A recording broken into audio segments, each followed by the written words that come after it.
बिजली बोर्ड विच CRA 295/19 तहत भर्ती होए 3500 सहायक लाइनमैनां दी संघर्ष कमेटी की एक अहम मीटिंग भाई चतर सिंह पार्क विखे कमेटी मैंबरां हरप्रीत सिंह कोटकपुरा, सुरिंदर सिंह तरंगवाला, रजिंदर सिंह गुरदासपुर, भोला सिंह गगड़पुर, नपिंदर सिंह कांजला ते रजिंदर शर्मा अमृतसर की अगवाई हेठ हुई। इस विच CRA 295/19 की भर्ती तो बाद तजुर्बा सर्टिफिकेटां कारण पैदा हुई स्थिति उत्ते विचारां होईयां ਅਤੇ ਸਾਥੀਆਂ ਨੂੰ ਹਾਈ ਕੋਰਟ ਵਿੱਚ ਚੱਲ ਰਹੇ ਕੇਸ ਦੇ ਮੌਜੂਦਾ ਹਾਲਾਤਾਂ ਤੋਂ ਜਾਣੂ ਕਰਵਾਇਆ ਗਿਆ। ਸੰਘਰਸ਼ ਕਮੇਟੀ ਦੇ ਮੈਂਬਰਾਂ ਨੇ ਡਰ ਦੇ ਮਾਹੌਲ ਵਿੱਚ ਜੀ ਰਹੇ ਸਹਾਇਕ ਲਾਈਨਮੈਨਾਂ ਨੂੰ ਦੱਸਿਆ ਕਿ ਸਾਨੂੰ ਘਬਰਾਉਣ ਦੀ ਲੋੜ ਨਹੀਂ, ਸਗੋਂ ਸੁਚੇਤ ਰਹਿਣ ਦੀ ਲੋੜ ਹੈ। ਉਹਨਾਂ ਕਿਹਾ ਕਿ ਸਭ ਕੁਝ ਬਿਜਲੀ ਨਿਗਮ ਦੀ ਢਿੱਲੀ ਕਾਰਗੁਜ਼ਾਰੀ ਕਾਰਨ ਹੋ ਰਿਹਾ ਹੈ ਅਤੇ ਜੇਕਰ ਬਿਜਲੀ ਨਿਗਮ ਚਾਹੇ ਤਾਂ ਹਾਈ ਕੋਰਟ ਵਿੱਚ ਆਪਣਾ ਮਜ਼ਬੂਤ ਪੱਖ ਰੱਖ ਕੇ ਮਸਲੇ ਦਾ ਜਲਦ ਹੱਲ ਕਰਵਾ ਸਕਦੀ ਹੈ। उन्होंने पंजाब सरकार ते बिजली निगम की मैनेजमेंट तो मांग की कि हाई कोर्ट में 17 जुलाई 2023 की पई तरीक विच इस केस संबंधी मजबूत पक्ष रखा जाए। संघर्ष कमेटी के मैंबरों ने इस मामले में हक विच आईयां बिजली बोर्ड दी मुलाजम जथेबंदियां दा धन्नवाद करदियां साथियों नूं सावधान किया कि कुछ लोटू टोले नौकरियां जाण दा डर रूपी माहौल बना के सहायक लाइनमैनां दी आर्थिक लुट कर रहे हैं ਅਤੇ ਉਹਨਾਂ ਨੂੰ ਕੋਈ ਵੀ ਫੰਡ ਨਾ ਦਿੱਤਾ ਜਾਵੇ। ਅੱਜ ਅਸੀਂ ਲੁਧਿਆਣੇ ਵਿਖੇ ਸਮੂਹ ਜਿਹੜੇ 295/19 ਦੇ ਵਿੱਚ ਬਿਜਲੀ ਬੋਰਡ ਵਿੱਚ ਭਰਤੀ ਹੋਏ ਸੀ ਉਹ ਮੁਲਾਜ਼ਮ ਅਸੀਂ ਅੱਜ ਇਕੱਠੇ ਹੋਏ ਤੇ ਸਾਡੇ ਇਕੱਠੇ ਹੋਣ ਦਾ ਕਾਰਨ ਇਹ ਸੀਗਾ ਵੀ ਉਸ ਟਾਈਮ ਜਿਹੜੀ ਪਾਵਰਕੌਮ ਦੀ ਮੈਨੇਜਮੈਂਟ ਤੇ ਕਾਂਗਰਸ ਸਰਕਾਰ ਨੇ ਸਾਨੂੰ ਜਿਹੜਾ ਵਨ ਟਾਈਮ ਸੈਟਲਮੈਂਟ ਕਰਕੇ ਜਿਹੜੇ ਸਾਡੇ ਸਾਥੀ ਵਾਰ-ਵਾਰ ਸੰਘਰਸ਼ਾਂ ਦੇ ਵਿੱਚ ਰਹਿ ਕੇ ਜਿਹੜੇ ਬਿਜਲੀ ਬੋਰਡ 'ਚ ਭਰਤੀ ਦੀ ਮੰਗ ਕਰਦੇ ਸੀ ਪਰ ਭਰਤੀਆਂ ਤੋਂ ਜਿਹੜੇ ਵਾਂਝੇ ਰਹਿ ਜਾਂਦੇ ਸੀਗੇ ਉਹਨਾਂ ਨੂੰ ਵਨ ਟਾਈਮ ਸੈਟਲਮੈਂਟ ਕੀਤੀ ਸੀ। ਉਹਨਾਂ ਦੀ ਉਮਰ ਹੱਦ ਵਧਾ ਕੇ ਪਲੱਸ ਉਹਨਾਂ ਨੂੰ A ਕਲਾਸ ਕੰਟਰੈਕਟਰ ਜਿਹੜੇ ਬਿਜਲੀ ਬੋਰਡ ਵਿੱਚ ਕੰਮ ਕਰਦੇ ਆ ਉਹਨਾਂ ਤੋਂ ਐਕਸਪੀਰੀਅੰਸ ਸਰਟੀਫਿਕੇਟ ਲੈ ਕੇ तो जो वन टाइम सैटलमेंट की गई सी पर जोड़े बच्चे भर्ती तो वांझे रह गए सी क्योंकि पावरकॉम ने जी पूरी लिस्ट नहीं पाई सी उस करके वो भर्ती तो वांझे रह गए। तो जो बच्चे रह गए सी उन्होंने हाई कोर्ट वाल जो रुख कर लिया सीगा। हाई कोर्ट के पावरकॉम वालों ते पंजाब सरकार वालों कोई मजबूत पक्ष नहीं रखा गया जिसका जो नतीजा यह है भी साढ़े जो 25 मुलाजम है वो जेल के है तो कुछ हुण जो A क्लास कंट्रैक्टर जो ठेकेदार है कंट्रैक्ट वो भी अज जेलों में जा रहे। तो सानू जो साढ़े रोजगार से खतरा जो नज़र आया उस करके असीं इत्थे इकट्ठे होए तो पंजाब सरकार ते पावरकॉम की मैनेजमेंट तो मंग करते हैं भी जो हाई कोर्ट के केस चल रहा उत्थे जो तुसीं वन टाइम सैटलमेंट की है जो साडा बनदा तो यही सानू लाइनमैन भर्ती करना पर तुसीं जो सानू एक स्टैप घटा के सहायक लाइनमैन भर्ती किया। A क्लास कंट्रैक्टर का असीं लाइसेंस जो सर्टिफिकेट तुहानूं असीं चैक करवाया सीगा उस टाइम जो दुरुस्त पाए गए सी तो तुहाडा आपदा तुसीं मजबूत पक्ष रख के साडा जो भर्ती नूं कोर्ट दे बाहर कढ के जो साडे 25 साथी उन्होंने भी जो बाजिद बरी करवाया जाए तो साडे जो साथी जो 295/19 भर्ती होए उन्होंने रेगुलर कराया जाए। वाहिगुरू जी का खालसा वाहिगुरू जी की फतेह। अज लुधियाना दे विच मीटिंग की गई है। मीटिंग का मुख्य एजेंडा यही सी कि जिहड़ा बिजली बोर्ड दे विच 3500 सहायक लाइनमैनां दी भर्ती नूं लैके जिहड़ा केस चल रहा उनके संबंध विच इत्थे मीटिंग की गई सी। जिहड़ा कि जिन्ने भी मुलाजम ने उन्हां कोले भारत सरकार द्वारा जिहड़ा सहायक लाइनमैन का सर्टिफिकेट आ उन्होंने बिजली बोर्ड दे विच अपरेंटिस की है वो भी उन्होंने कोले सर्टिफिकेट आ पर इज एक जिहड़ा ठेकेदारां तो जिन्हां साथियों ने काम किया उन्होंने कोलों सर्टिफिकेट लैके दिते गए सीगे वो ठेकेदारां दे सर्टिफिकेट भी मतलब कि बिल्कुल जैनुइन ने उन्होंने एक आधार बना के जोड़ा है वो साडे साथियों नूं साडे मुलाजमां नूं जिहड़ा परेशान पावरकॉम वालों क्राइम ब्रांच वालों जिहड़ा कोर्ट के सहारे थ्रू जिहड़ा वो तंग परेशान किया जा रहा जिहड़ा मानसिक तौर पर पहला ही साथी बहुत परेशान है तो एक जिहड़ा दूजे तौर पर जिहड़ा कोर्ट या कचहरियां या क्राइम ब्रांच वालों या महकमे वालों परेशान किया जा रहा है जिहड़ा बहुत मंदभागी घटना जे करके जिहड़ा पावरकॉम और पंजाब सरकार इस मुद्दे नूं जिहड़ा वो हल नहीं करती तो सानूं मजबूरन जिहड़ा सड़कों पर उतरना पऊगा उन्हां दे जिहड़े हर प्रोग्रामां दे विच सानूं जिहड़ा पहुँच करनी पऊगी अपने हक लैण लई। सो साडी तां बेनती है कि सरकार ने भर्ती कीते ने ते सरकार ही इहदा जिहड़ा पावरकॉम ते जिहड़ा सरकार इस चीज़ का जवाब देवे जिहड़ी साडे कोल जिहड़े जैनुइन सर्टिफिकेट ने उन्हां ते साडे कोल जिहड़ी भर्ती हुई है। सो जे सरकार इस गल ते नहीं आउंदी ते असीं मजबूरन संघर्ष करांगे। एक साथियां नूं सुचेत भी करना चाहुंदे आ कि इस मुद्दे नूं लैके जिहड़ा हैगा अनअसैसरी जिहड़ा साडे साथियां वालों गुमराह करके जां उन्हां नूं डरा के जिहड़ा अनअसैसरी जिहड़ा फंड इकट्ठा किया जा रहा पिछे भी जिहड़ा सुनन दे विच आया कि लाखां रुपया उन्हां नूं डरा के जिहड़ा फंड किया गया वो साथियां नूं सचेत होण दी लोड़ है। किसी नूं भी कोई नवां रुपया देने की जरूरत नहीं गी। तुसीं बिल्कुल ठीक हो, तुसीं कोई चोर नहीं गए, तुसीं कोई गलत नहीं किया। जे गलती की है तो पावरकॉम ने की है वो पावरकॉम ते सरकार अपने आप जवाब देगी। इन्नियां गल्लां कहंदा मैं अपनी अच्छा अज की प्रोग्राम देखा अज प्रोग्राम यही है कि जे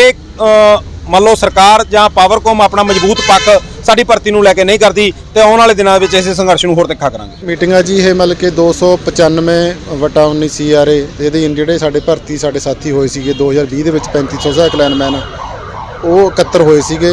ਕਿਉਂਕਿ ਉਦੋਂ ਪਾਵਰਕਾਮ ਦੀ ਮੈਨੇਜਮੈਂਟ ਨੇ ਜਿਹੜੀ ਸਾਡੀ ਵਨ ਟਾਈਮ ਸੈਟਲਮੈਂਟ ਦੇ ਵਾਸਤੇ ਇੱਕ ਤਜਰਬਾ ਸਰਟੀਫਿਕੇਟ ਮੰਗਿਆ ਸੀਗਾ ਵੀ ਜਾਂ A ਕਲਾਸ ਹੋਵੇ ਜਾਂ ਕੋਈ ਰਜਿਸਟਰਡ ਫਰਮ ਹੋਵੇ। ਅਸੀਂ ਉਹ ਤਜਰਬੇ ਸਰਟੀਫਿਕੇਟ ਉਦੋਂ ਦਿੱਤੇ ਸੀ ਬਣਾ ਕੇ, ਪਰ ਹੁਣ 3 ਸਾਲਾਂ ਬਾਅਦ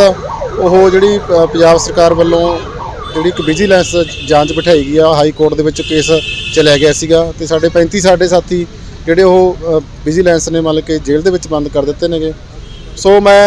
ਸਾਰੇ ਜਿਹੜੀਆਂ ਸਾਡੀਆਂ ਭਰਾਤਰੀ ਜਥੇਬੰਦੀਆਂ ਤੇ ਸਾਡੇ ਮੁਲਾਜ਼ਮ ਜਥੇਬੰਦੀਆਂ ਨੂੰ ਅਪੀਲ ਕਰਦਾਂਗਾ, ਬੇਨਤੀ ਕਰਦਾਂਗਾ ਵੀ ਇਸ ਮਸਲੇ ਤੇ ਸਾਡਾ ਸਾਥ ਦੇਣ। ਸਾਡੇ ਜਿਹੜਾ ਸਾਡੀਆਂ ਬਿਜਲੀ ਬੋਰਡ ਦੀਆਂ ਜਥੇਬੰਦੀਆਂ ਨੇਗੀਆਂ ਉਹ ਮੈਨੇਜਮੈਂਟ ਨਾਲ ਉਹਤੇ ਦਬਾਅ ਬਣਾਉਣ, ਸਰਕਾਰ ਤੇ ਦਬਾਅ ਬਣਾਉਣ, ਤਾਂ ਜੋ ਕਿ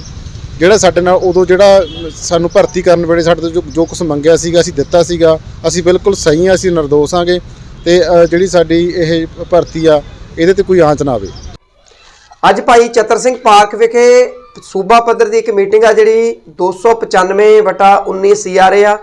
ਉਹਦੇ ਸਾਰੇ ਸਾਥੀਆਂ ਦੀ ਹੋਈ ਆ, ਜਿਹਦੇ ਵਿੱਚੋਂ ਸੂਬਾ ਭਰ ਦੇ ਜਿਹੜੇ ਮੁਲਾਜ਼ਮ ਸੀਗੇ, ਸਹਾਇਕ ਲਾਈਨਮੈਨ ਸੀ, ਉਹ ਪਹੁੰਚੇ ਸੀ ਔਰ ਉਹਨਾਂ ਨੇ ਜਿਹੜੀ ਇਹ ਸੰਘਰਸ਼ ਕਮੇਟੀ ਬਣਾਈ ਆ ਇੱਕ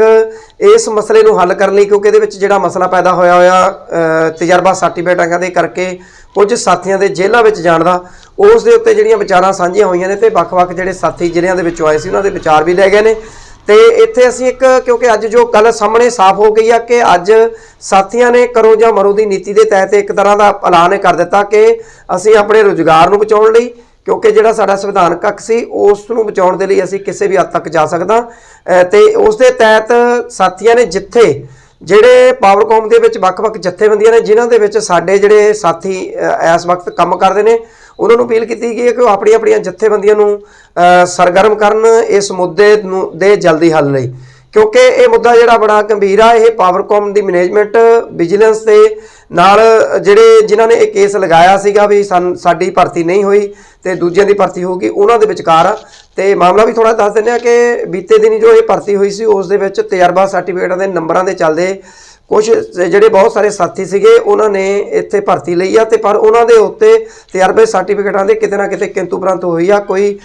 ਕੰਟਰੈਕਟਰ ਜਿਹੜਾ ਵੀ A ਕਲਾਸ ਦਾ ਚਾਹੀਦਾ, ਇਦਾਂ ਦਾ ਕੋਈ ਚਾਹੀਦਾ ਵੀ ਜਾਂ PF EPF ਕੱਢਦਾ ਚਾਹੀਦਾ ਤੇ ਪਹਿਲਾਂ ਕਿ ਜਦ ਕਿ ਇਹ ਗੱਲਾਂ ਨਹੀਂ ਸੀਗੀਆਂ ਪਰ ਬਾਅਦ ਵਿੱਚ ਇਹ ਗੱਲਾਂ ਸਾਹਮਣੇ ਆਈਆਂ, ਜਿਹਦੇ ਕਰਕੇ ਕਈ ਸਾਥੀਆਂ ਨੂੰ ਇਸ ਦੇ ਵਿੱਚ ਖਮਿਆਜਾ ਭੁਗਤਣਾ ਪਿਆ। 24 ਸਾਥੀਆਂ ਦੇ ਉੱਤੇ ਜਿਹੜੀ ਪਰਚਾ ਵੀ ਦਰਜ ਹੋਇਆ ਤੇ ਉਹ ਜੇਲ੍ਹਾਂ ਦੇ ਵਿੱਚ ਵੀ ਬੰਦ ਨੇ ਉਹਨਾਂ ਦੀ ਰਿਹਾਈ ਨੂੰ ਲੈ ਕੇ। ਤੇ ਇਸ ਮਸਲੇ ਨੂੰ ਪਾਵਰਕਾਮ ਖੁਦ ਨਜਿੱਠੇ, ਕਿਉਂਕਿ ਜਦੋਂ ਭਰਤੀ ਸ਼ੁਰੂ ਹੋਈ ਸੀ ਉਸ ਦੇ ਵਿੱਚ ਜਿਹੜੇ ਸਰਟੀਫਿਕੇਟ ਸੀਗੇ ਉਹ ਕੰਟਰੈਕਟਰ ਦੇ ਚਾਹੇ ਉਹ ਕਿਸੇ ਕੰਪਨੀ ਦੇ ਹੋਣ ਚਾਹੇ ਕਿਸੇ ਹੋਰ ਵੀ ਵਿਅਕਤੀ ਦੇ ਹੋਣ, ਉਹ ਜਿਨ੍ਹਾਂ ਦੇ ਵੱਲੋਂ ਜਾਰੀ ਕੀਤੇ ਗਏ ਨੇ ਤਾਂ ਹੀ ਉਹ ਜਾਰੀ ਕੀਤੇ ਗਏ ਨੇ। ਜੇਕਰ ਸਾਥੀਆਂ ਨੇ ਕਿਤੇ ਕੰਮ ਕੀਤਾ ਹੋਇਆ ਸੀ ਤੇ ਹੁਣ ਉਹਨਾਂ ਦੀ ਜ਼ਿੰਮੇਵਾਰੀ ਸਿੱਧੀ ਬਣਦੀ ਆ ਪਹਿਲਾਂ ਤਾਂ ਵੀ ਉਹ ਜਿਹੜੇ ਸਰਟੀਫਿਕੇਟ ਨੇ ਵੀ ਉਹ ਉਹਨਾਂ ਨੇ ਤਸਦੀਕ ਕਰਤੇ ਦਿੱਤੇ ਵੀ ਇਹਨਾਂ ਨੇ ਸਾਡੇ ਕੋਲ ਕੰਮ ਕੀਤਾ। ਤੇ ਦੂਸਰਾ ਸੀਗਾ ਵੀ ਜਦੋਂ ਜਿਹੜੀ ਭਰਤੀ ਉਸ ਵੇਲੇ ਦੀ ਭਰਤੀ ਕਮੇਟੀ ਸੀਗੀ ਉਹਨਾਂ ਨੇ ਖੁਦ ਦੇਖਣਾ ਸੀ ਕਿ ਇਹ ਸਰਟੀਫਿਕੇਟ ਸਹੀ ਆ ਨਾ ਜਾਂ ਗਲਤ, ਕਿਉਂਕਿ ਤੀਜੇ ਪਾਸੇ ਸਰਕਾਰ ਜਾਂ ਮੈਨੇਜਮੈਂਟ ਆਉਂਦੀ ਆ ਜਿਨ੍ਹਾਂ ਨੇ ਇਹ ਦੇਖਣਾ ਸੀ ਵੀ ਜੇ ਇਦਾਂ ਕਿਸੇ ਤਰੀਕੇ ਨਾਲ ਕੋਈ ਸਾਥੀ ਨੇ ਇਦਾਂ ਕੀਤਾ ਤੇ ਉਸ ਦੇ ਉੱਤੇ ਕੀ ਕਰਨਾ। ਚੌਥੇ ਨੰਬਰ ਦੇ ਉੱਤੇ ਜਾ ਕੇ ਜਿਹੜੇ ਸਹਾਇਕ ਲਾਈਨਮੈਨ ਭਰਤੀ ਹੋਏ ਨੇ, ਕਿਉਂਕਿ ਪਹਿਲਾਂ ਹੀ ਲਾਈਨਮੈਨ ਦੀ ਪੜ੍ਹਾਈ ਕੀਤੀ ਆ, ਓਰੀਜਨਲ ਸਰਟੀਫਿਕੇਟ ਆ ITI ਦਾ ਲਾਈਨਮੈਨ ਦੀ ਪੜ੍ਹਾਈ ਕੀਤੀ। ਉਸ ਤੋਂ ਬਾਅਦ ਜਿਹੜਾ ਅਪ੍ਰੈਂਟਿਸ ਦਾ ਸਰਟੀਫਿਕੇਟ ਆ 2 ਸਾਲ ਦਾ, ਉਹ ਮਤਲਬ 4 ਸਾਲ ਦੀ ਜਿਹੜੀ ਪੜ੍ਹਾਈ ਆ ਓਰੀਜਨਲ ਸਰਟੀਫਿਕੇਟ ਨੇ। ਕਿਤੇ ਨਾ ਕਿਤੇ ਜਿਹੜਾ ਸਰਟੀਫਿਕੇਟ ਜੋ ਤਜਰਬੇ ਦੇ ਸਰਟੀਫਿਕੇਟ ਨੇ ਉਹ ਚੈੱਕ ਕਰਨ ਤੇ ਪਰ ਜਿਹੜੀ ਐਲੀਜੀਬਿਲਟੀ ਬਣਦੀ ਸੀ ਉਹ ਤਾਂ ਅਪ੍ਰੈਂਟਿਸ ਦੇ ਨਾਲ ਜਿਹੜੀ ਇਲੈਕਟ੍ਰੀਕਲ ਦੀ ਪੜ੍ਹਾਈ ਸੀ 2 ਸਾਲ ਦੀ ਹੋਈ ਸੀ, 4 ਸਾਲ ਦੀ ਪੜ੍ਹਾਈ ਸੀ। ਤੇ ਇਸ ਕਰਕੇ ਮੈਨੇਜਮੈਂਟ ਨੂੰ, ਸਰਕਾਰ ਨੂੰ ਤੇ ਏਜੰਸੀਆਂ ਨੂੰ ਵੀ ਸੋਚਣਾ ਚਾਹੀਦਾ ਕਿ ਨੌਜਵਾਨਾਂ ਨੇ ਲੰਮੇ ਸਮੇਂ ਤੋਂ ਸੰਘਰਸ਼ ਤੋਂ ਬਾਅਦ ਇਹ ਨੌਕਰੀਆਂ ਕਢਵਾਈਆਂ ਸੀ ਤੇ ਇਹਨਾਂ ਦੇ ਜਿਹੜੇ ਰੁਜ਼ਗਾਰ ਬਹਾਲ ਰੱਖੇ ਜਾਣ, ਨਾ ਕਿ ਇਹਨਾਂ ਨੂੰ ਹੋਰ ਪਰੇਸ਼ਾਨ ਕੀਤਾ ਜਾਵੇ। ਤੇ ਦੂਸਰੀ ਇੱਕ ਹੋਰ ਵੀ ਬੇਨਤੀ ਆ ਕਿ ਬਹੁਤ ਸਾਰੇ ਸਾਥੀਆਂ ਨੂੰ ਡਰਾ ਧਮਕਾ ਕੇ ਇੱਕ ਤਰ੍ਹਾਂ ਦਾ ਪ੍ਰੈਸ਼ਰ ਦੇ ਵਿੱਚ ਲਿਆ ਕੇ ਉਹਨਾਂ ਤੋਂ ਫੰਡਾਂ ਦੀ ਵਸੂਲੀ ਕੁਝ ਲੋਕ ਕਰ ਰਹੇ ਨੇ। ਇਸ ਕਰਕੇ ਕੋਈ ਵੀ ਸਾਥੀ ਜਿਹੜਾ ਕਿਸੇ ਵੀ ਪ੍ਰਕਾਰ ਦਾ ਨਜਾਇਜ਼ ਜਿਹੜਾ ਫੰਡ ਨਾ ਦੇਵੇ। ਜਿਵੇਂ ਸੰਘਰਸ਼ ਕਮੇਟੀ ਬਣੀ ਇਹਨਾਂ ਦੇ ਨਾਲ ਸੰਪਰਕ ਕਰੋ, ਕਿਉਂਕਿ ਸੰਘਰਸ਼ ਕਮੇਟੀ ਵੱਲੋਂ ਜਿਹੜਾ ਇਹ ਕਿਉਂਕਿ ਕਈ ਉਹਦੇ ਵਿੱਚ ਆਉਂਦੇ ਨੇ ਕਈ ਨਹੀਂ ਆਉਂਦੇ, ਸਾਰਿਆਂ ਨੂੰ ਬੇਨਤੀ ਕੀਤੀ ਗਈ ਆ ਵੀ 2000 ਰੁਪਏ ਦਾ ਜਿਹੜਾ ਪਰ ਹੈਡ ਆ ਉਹ ਜ਼ਰੂਰ ਸਹਿਯੋਗ ਦਿਓ। ਤੇ ਉਹ ਪੈਸੇ ਦਾ ਵੀ ਅੱਜ ਜਿਵੇਂ ਜਿੰਨੇ ਵੀ ਜਿਹੜੇ ਹਰਪ੍ਰੀਤ ਸਿੰਘ ਤੇ ਦੂਸਰਾ ਸੁਰਿੰਦਰ ਧਰੰਗ ਸੀ ਉਹਨਾਂ ਨੇ ਪੂਰੇ ਬਿਊਰਾ ਉਸ ਖਰਚੇ ਦਾ ਦਿੱਤਾ ਵੀ ਕਿੱਥੇ ਖਰਚਾ ਕਿੰਨਾ ਇਕੱਠਾ ਹੋਇਆ, ਕਿੰਨਾ ਅਜੇ ਖਰਚ ਹੋ ਰਿਹਾ ਤੇ ਕਿੰਨਾ ਖਰਚ ਹੋ ਸਕਦਾ। ਤੇ ਉਹ ਵੀ ਇਸ ਕਰਕੇ ਪੂਰਾ ਪਾਰਦਰਸ਼ੀ ਨਾਲ ਕੰਮ ਚੱਲ ਰਿਹਾ। ਜੇਕਰ ਇਹ ਸੰਘਰਸ਼ ਕਮੇਟੀ ਕੋਈ 2000 ਦਾ ਫੰਡ ਮੰਗਦੀ ਹੈ ਤਾਂ ਉਹ ਜ਼ਰੂਰ ਸਾਥੀ ਦੇਣ, ਪਰ ਜਿਹੜਾ ਹੋਰ ਠੱਗ ਟੋਲੇ ਫਿਰਦੇ ਨੇ ਡਰਾ ਧਮਕਾ ਕੇ ਇੱਕ ਡਰ ਦਾ ਮਾਹੌਲ ਪੈਦਾ ਕਰਕੇ ਪੈਸੇ ਇਕੱਠੇ ਕਰਨ ਦੀ ਕੋਸ਼ਿਸ਼ ਜਿਵੇਂ ਉਹਨਾਂ ਤੋਂ ਜਿਹੜੇ ਸਾਥੀ ਬਚਣ। ਧੰਨਵਾਦ।